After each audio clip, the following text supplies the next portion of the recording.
Hello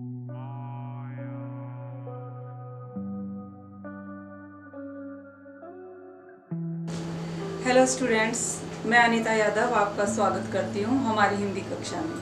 students, आज मैंने लिया है 12वीं कक्षा का आरो पुस्तक से पाठ 1 भक्तिन। भक्तिन पाठ महादेवी वर्मा के द्वारा लिखा गया है। यह एक संस्मरण है। मैं आपको बताना चाहूँगी, विधा होती है गद्य में भी, जो हमारे पाठ की विधा है इसकी संस्मरण है।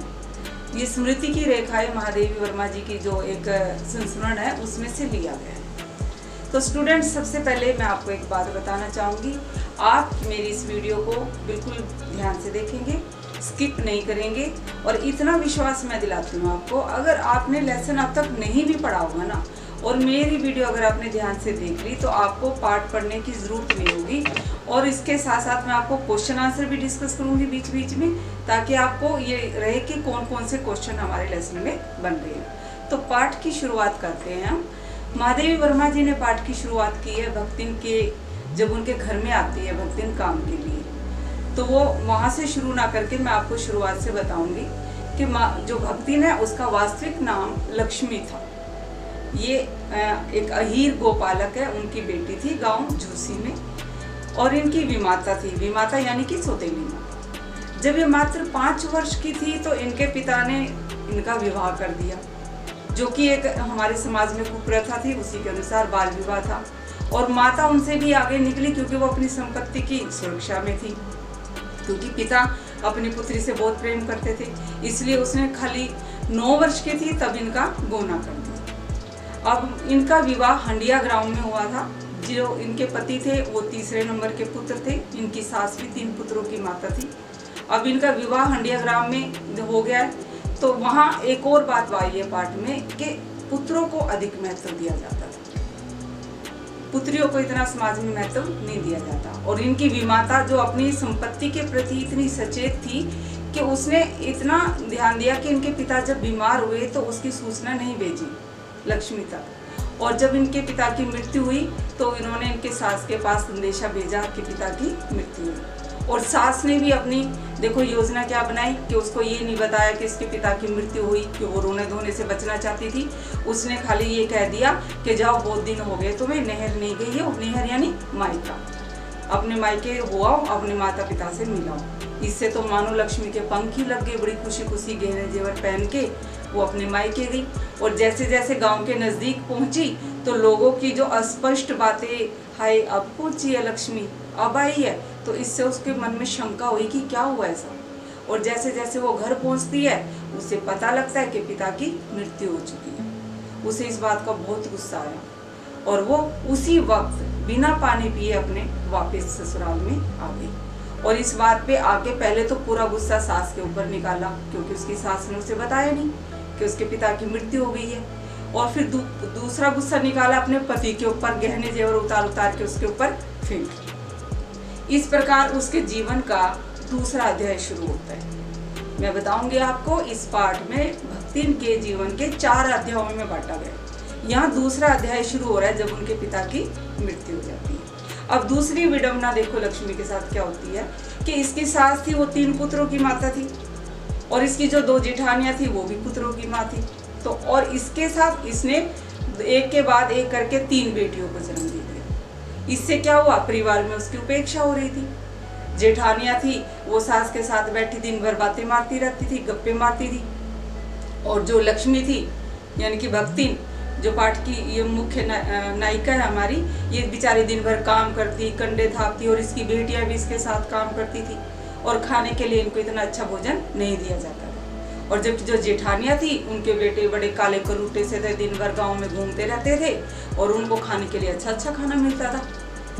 लेकिन एक और बात ये थी कि जो भक्तिन का पति था वो बहुत ही अच्छा था स्वभाव से। जेठानियां हालांकि धमाधम पीटी जाती थी, उनके पति उनकी खूब पिटाई करते थे, लेकिन इसके पति ने कभी इसको उंगली तक नहीं छुई थी। वो उसको बड़े बाप की बड़ी बात वाली बेटी मानता था, उसकी बात का सम्मान करता था, उसकी बातों को मानता था।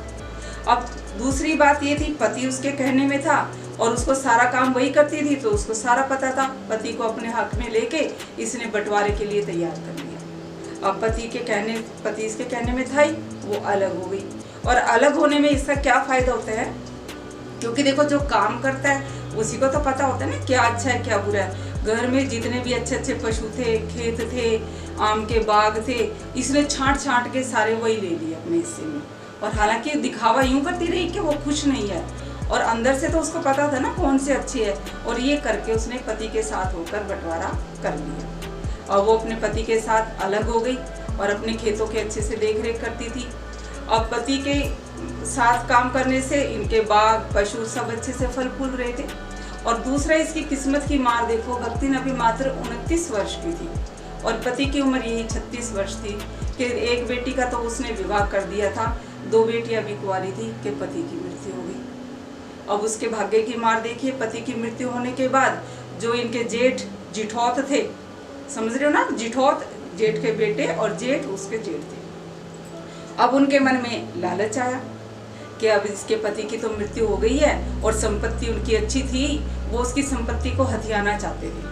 और उन्होंने उसके ऊपर दबाव डाला कि वो दूसरा विवाह कर ले। उनको ये था कि दूसरा विवाह कर लेगी तो पति के साथ चली जाएगी और संपत्ति उनके हाथ में आ जाएगी। लेकिन भक्तिन कम होशियार नहीं थी, बहुत समझदार थी वो। उसने साफ मना कर दिया कि मैं दूसरा विवाह नहीं करूँगी। लेकिन उन्होंने तरह तरह के प्रयास किए कि किसी तरह ये मान जाए और दूसरा विवाह कर ले। इसके लिए भक्ति ने क्या किया, जो 2 बेटियां बची हुई थी कुंवारी, उनका विवाह किया और जो बड़ा दामाद जो कि पति ने ढूंढा था उसको अपना घर जमाई बना लिया और संपत्ति उसके सुपुर्द की, उसको घर जमाई बना के रख लिया। और खुद उसने क्या किया कि अपने कंठी माला धारण कर ली, कान फुड़वा लिए और सिर मुंडवा लिया, जिससे कि ये घोषणा हो सकी कि अब वो आजीवन दूसरा विवाह नहीं करेगी, वैराग्य का जीवन जिएगी। इस प्रकार भक्तिन के विवाह जीवन का जो 3रा अध्याय आरंभ हो जाता है। अब देखो भक्तिन का जो दामाद था वो बहुत अच्छा था, बेटी थी वो भी अच्छी थी, वो सारे मिलजुल के खेतों की पशुओं की देखरेख कर रहे थे। अब पशु खेतीबाड़ी बहुत अच्छी हो रही थी, लेकिन किस्मत की मार थी कि दुर्भाग्य ने उसका पीछे यहाँ भी नहीं छोड़ा। स्टूडेंट्स, मैं आपको बताना चाहती हूँ कि आप वीडियो को ध्यान से सुनते रहिए। मैं क्वेश्चन आपके साथ जो डिस्कस करूँगी बीच बीच में, ये इसी लेसन से हो जाएंगे आपको पार्ट का सार करते करते। अब आप ये देखिए, अब जमाई को उसने रख लिया है, खेतीबाड़ी अच्छे से हो रही है, तो क्या होता है, दुर्भाग्य देखो उसके दामाद की भी मृत्यु हो जाती है। अब उसकी बेटी भी विधवा हो जाती है। अब वही जो जेठ जिठौत तो संपत्ति का लालच कर रहे थे ना, उनके मन में फिर से लालच आता है कि अब दोबारा इस संपत्ति को किसी तरह हथियाया जाए। अब भक्तिन का जो जिठौत आप समझते हो, जेठ का बेटा, अब उस जिठौत का एक साला था जो कि एक तीतरबाज अब समझते हैं ना, एक आवारा अय्यास किस्म का वो लड़का था। अब जिठौत चाहता था कि उसके साथ अगर मैं अपनी बहन का विवाह करवा दूंगा तो ये संपत्ति मेरी हो जाएगी।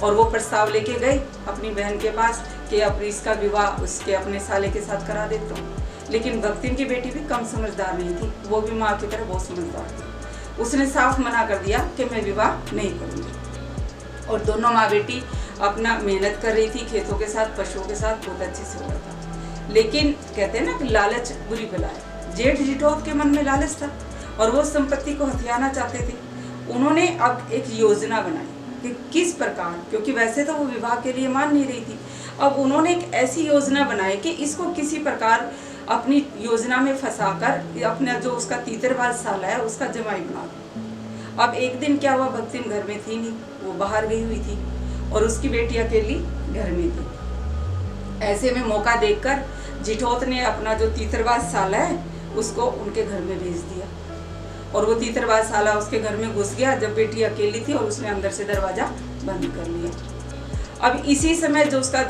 जिठौत था वो पंचायत को लेके आ जाता है। अब आपको मैं ये बताना चाहती हूँ, यहाँ पर एक प्रश्न हमारा आ रहा है पंचायतों से संबंधित कि किस प्रकार पंचायत ने भी यहाँ एक स्त्री के अधिकारों का हनन किया। हमारे समाज में स्त्रियों को महत्व नहीं दिया जाता था कि वो अपने शादी के लिए अपना विचार प्रस्तुत कर सके, अपनी राय दे सके। वही यहाँ पर होता है, वो पंचायत को लेके आ जाता है, पंचों को लेके आ जाता है और जब दरवाजा खोलते हैं तो वो जो तीतरबाज साला है वो घर से निकलता है। अब गांव के लोगों में तो बदनामी हुई ना भक्तिन की बेटी की। और वो जो था तीतरबाज वो क्या कह रहा था सबके पूछने पे कि मुझे तो इसने बुलाया था। मैं इसके कहने से घर में आया हूँ। अब भक्तिन की बेटी ने उसके गाल पे छपी उंगलियां दिखाते हुए कहा, अगर मैं इसको बुलाती तो मैं इसको मारती क्यों, क्योंकि उसने उसकी खूब पिटाई की थी। लेकिन कितना भी हो, भक्तिन की बेटी वास्तव में सच बोल रही थी, लेकिन उसकी सच्चाई किसी ने नहीं मानी और पंचायत ने उनके ऊपर क्या फैसला थोपा। अब चाहे वो खुद से आया था या इसने उसको बुलाया था, अब कुछ भी था, मिले तो दोनों एक घर से है ना, अंदर से, तो वो बदनाम हो गए समाज में।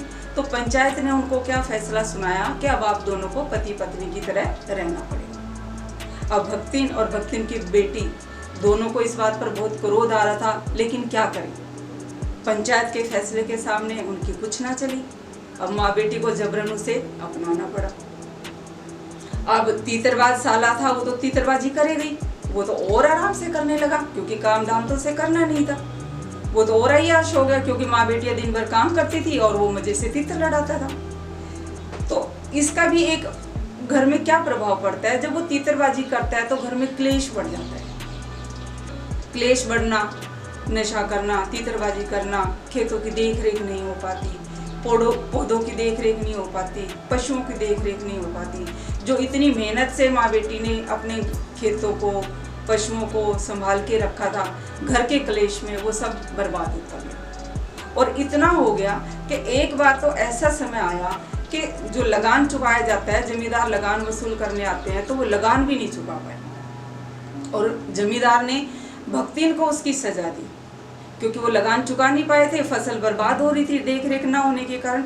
और जमींदार ने पूरा दिन भक्तिन को धूप में खड़ा रखा और ये तो स्वाभिमानी भक्तिन के लिए बहुत बड़ी बात थी। उसको इतना महसूस हुआ कि उसी दिन से उसने अपने मन में विचार कर लिया कि उसी दिन से अपनी बेटी और दामाद को गांव में छोड़कर उसने शहर की ओर रुख कर लिया। तो अपने जीवन के चौथे अध्याय में वो काम की तलाश करते हुए महादेवी वर्मा के घर तक पहुंच जाती है। महादेवी वर्मा के घर जब वो काम की तलाश में जाती है तो महादेवी को हैरानी होती है उसके वेश को देख के कि वो काम कर पाएगी या नहीं कर पाएगी। पूछने पर वह बताती है कि भी मैं साग बना लेती हूँ, दाल रांध लेती हूँ, रोटी बना लेती हूँ, और क्या शहर वाले कलावत्तू खाएंगे। तो इस पे महादेवी वर्मा उसे काम पर रख लेती है। महादेवी वर्मा जब भक्तिन से उसका नाम पूछती है तो वो एक बार तो ईमानदारी से अपना नाम लक्ष्मी बता देती है, लेकिन वो महादेवी से प्रार्थना करती है कि आप मुझे लक्ष्मी नाम से ना पुकारें। इस पर महादेवी वर्मा उसके गले में कंठी माला को देखते हुए उसका नाम भक्तिन रख देती है, जिससे वो खुशी खुशी स्वीकार कर लेती है। तो स्टूडेंट, मैं आपको यहाँ बताना चाहूँगी, ये क्वेश्चन बहुत इम्पोर्टेंट है। कई बार ये क्वेश्चन आता है और बच्चे इसमें बहुत कंफ्यूज होते हैं। एक क्वेश्चन आता है कि भक्तिन का वास्तविक नाम किसने रखा था, तो वास्तविक नाम उसका लक्ष्मी था, जो कि उसके माता पिता ने रखा था।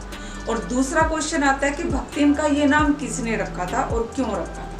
तो दूसरा क्वेश्चन जब भक्तिन की बात आ रही है तो वो महादेवी वर्मा आएगा और उसकी कंठी माला के कारण ही रखा था। तो भक्तिन जब महादेवी वर्मा के यहाँ काम करने लगती है तो क्योंकि वो देहात की होती है, देहात के सारे उसको खाना पकाना आता है, तो धीरे धीरे महादेवी वर्मा उसके जो तौर तरीके हैं उनसे वो आदी हो जाती है। क्योंकि जो शहर का तो उसको कुछ पता नहीं होता है भक्तिन को।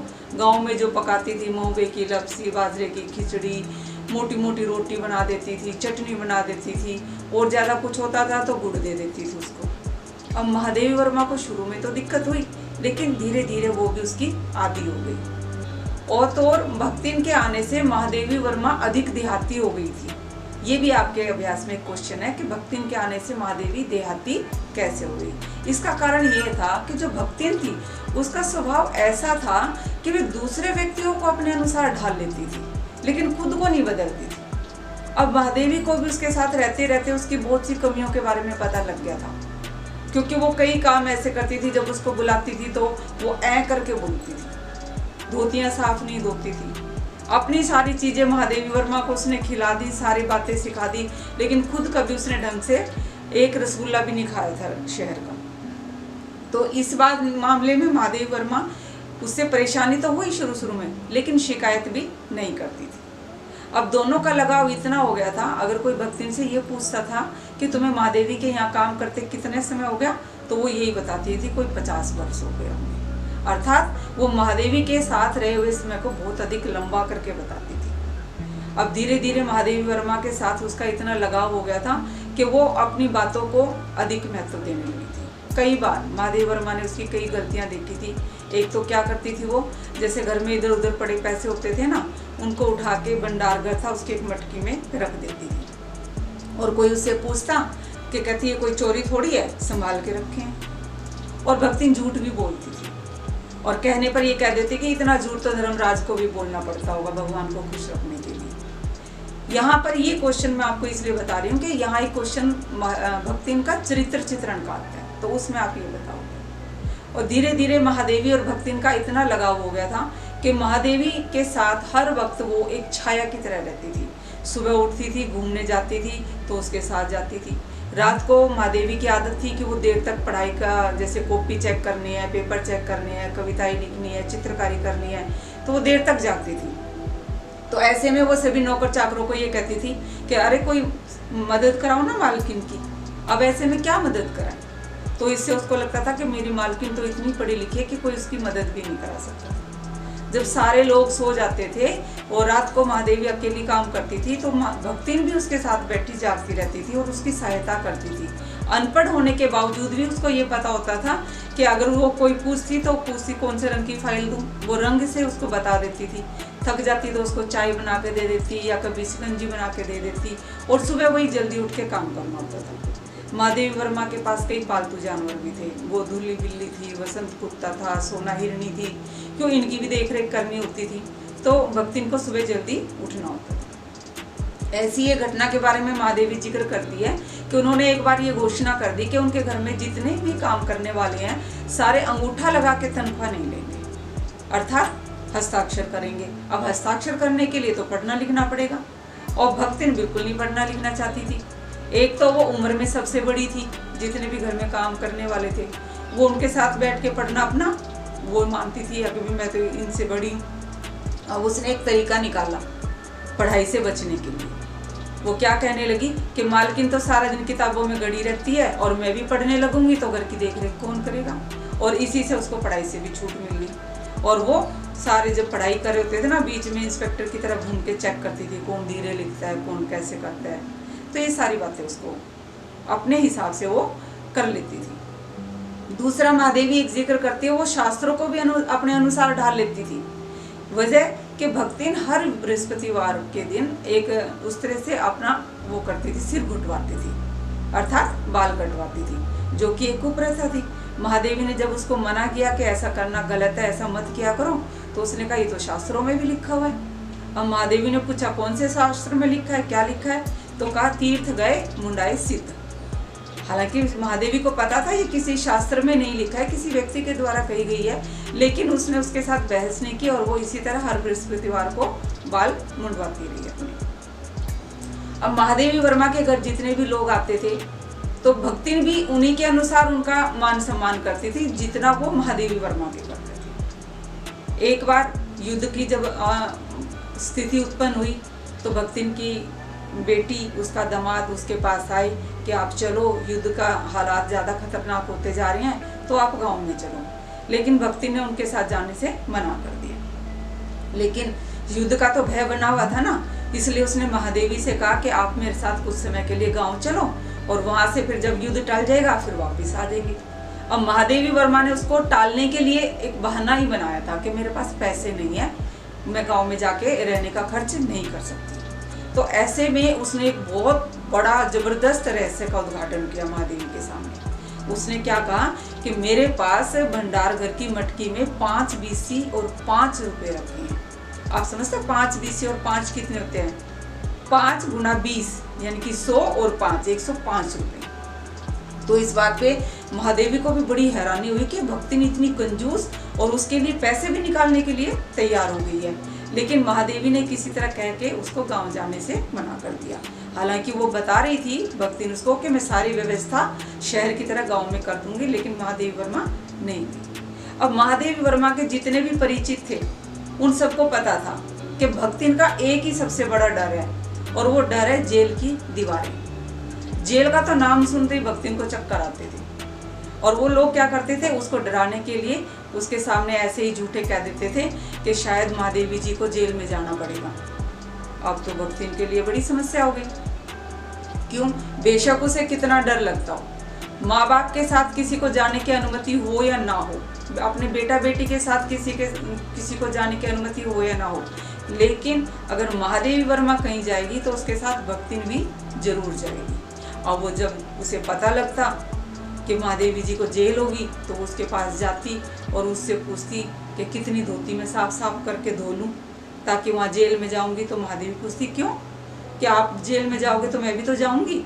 इस पर महादेवी वर्मा सोचती, सोचो अब ये जब जेल में जाने की बात हो रही है, मेरे साथ जाने के लिए तैयार है, लेकिन एक समय जब ऐसा आएगा कि तब ना तो इसको धोती धोने का टाइम मिलेगा, ना उसको किसी से तैयारी करने की वो मिलेगी, अर्थात भगवान के घर जब बुलावा आएगा तब वो क्या करेगी। और यही सोचकर महादेवी ने इस कहानी को खत्म नहीं किया, अर्थात उन्होंने भक्तिन की मृत्यु के बारे में जिक्र नहीं किया। महादेवी नहीं चाहती कि कहानी में भी वो भक्तिन की मृत्यु के बारे में बताकर उससे दूर जाने के अनुभव को महसूस करें। तो स्टूडेंट्स, इसी के साथ हमारा ये भक्तिन पाठ यहाँ समाप्त होता है। इसको आपने ध्यान से सुना होगा अगर वीडियो को, तो आपको बिल्कुल समझ में आ गया होगा। और इससे जो अगली वीडियो आएगी उसमें मैं इस पाठ के प्रश्न उत्तर है उनके बारे में आपसे चर्चा करूंगी। तो आप मेरे साथ बने रहिए और देखते रहिए। अगर आपको पसंद आए तो लाइक कीजिए और शेयर कीजिए। धन्यवाद।